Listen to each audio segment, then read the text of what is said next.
اب ہم آتے ہیں نبی کریم صلی اللہ علیہ وسلم کے طریقہ طعام کی طرف کہ آپ کا کھانے کا طریقہ کیا تھا، آپ صلی اللہ علیہ وسلم کے معمولات مبارکہ کھانے میں کیا تھے۔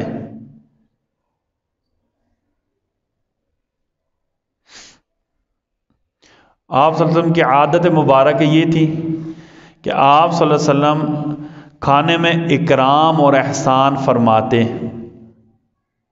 کھانے میں کیا کرتے؟ اکرام اور احسان فرماتے۔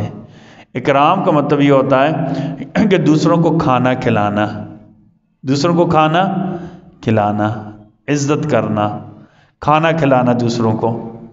اور احسان کا مطلب یہ ہوتا ہے خود بھوکے بھی ہوں تو دوسروں کو ترجیح دینا۔ قرآن میں اللہ نے کہا یؤثرون علی انفسہم ولو کان بہم خصاصہ، یؤثرون علی انفسہم ولو کان بہم خصاصہ، خود ضرورت مند ہوتے ہیں لیکن اپنے اوپر دوسروں کو ترجیح دیتے ہیں۔